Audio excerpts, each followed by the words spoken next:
Richard, for this glowing introduction. Can you please lower the light a little bit so they can see the slides? So this young man presented at our outpatient clinic.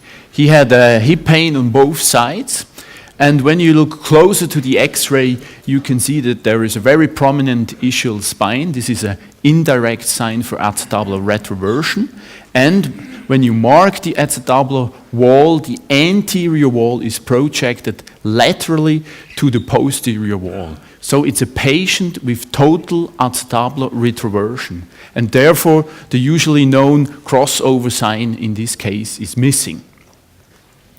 How can you create acetabular retroversion? One possibility is by increasing pelvic tilt. Here you can see a cadaver pelvis with regular morphology. You see the anterior wall is medial to the posterior wall, and now by stepwise increasing the inclination, you create more and more retroversion of the acetabulum. It usually takes about 30 degrees to turn a regular acetabulum into total acetabular retroversion. You see the anterior wall now is lateral to the posterior wall on both sides.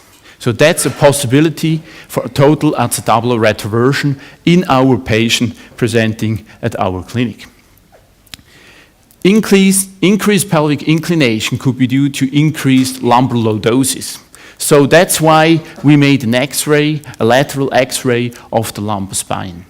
And we were astonished, but the spine was very flat. There was no increased pelvic inclination or lumbar lordosis. We sent him to the EOS and we got the whole body image with three-dimensional rendering, and again the spine was very flat. There was no increased lumbar lordosis also in the clinical examination, and no increased pelvic inclination. That's why we ask, is pelvic tilt really increased in patients with total acetabular retroversion, or is it due to a distinct pelvic morphology? We performed a retrospective comparative study. We had a total of 155 hips. They were allocated to 5 study groups.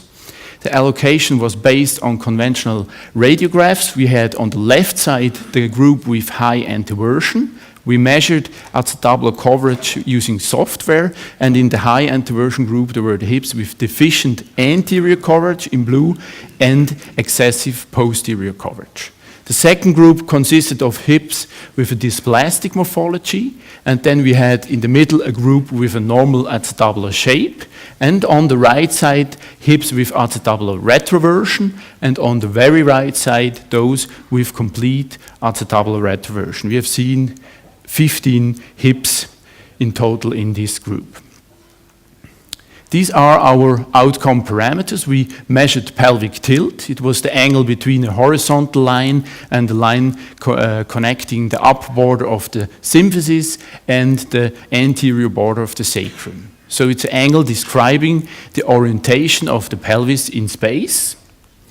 And the second one was the sacral slope. It's also an angle to the horizontal line, and the second line parallel to the end plate of the sacrum. So it's also depending on the orientation during CT acquisition.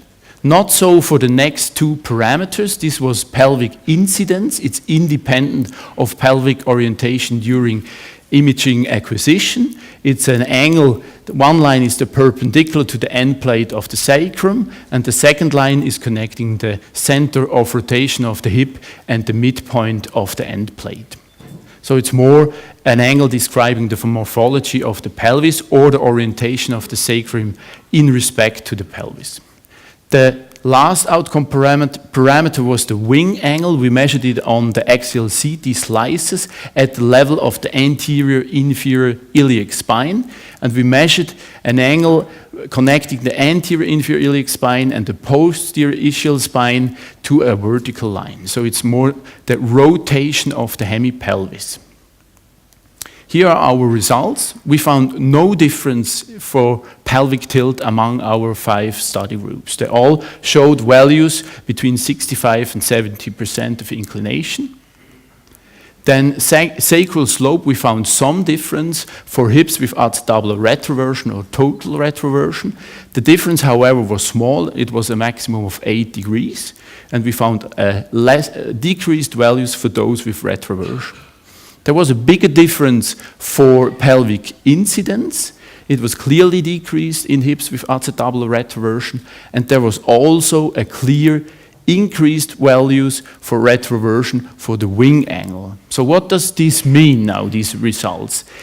To summarize them, here the drawings on the right side retroversion, on the left side antiversion. Then you can see by this increased wing angle in the retroversion group, this shows that the hemipelvis in this group is externally rotated, and in the left group with high antiversion, it's internally rotated.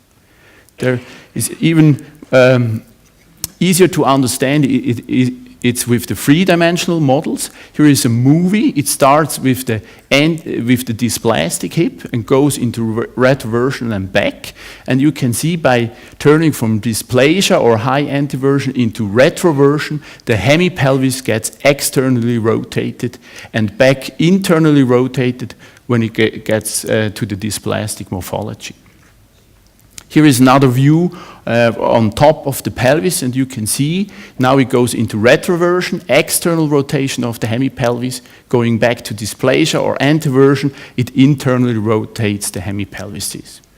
The other results, the incidence, the pelvic incidence, is the orientation of the sacrum in respect to the pelvis. There was a decreased pelvic incidence with retroversion and also a decreased sacral slope. So it means with acetabular retroversion, the sacrum is more vertical, and in the antiversion group, it's more tilted. Also here, the three-dimensional images for these two groups, the sacrum gets more tilted with dysplasia and gets more vertical in the retroversion group.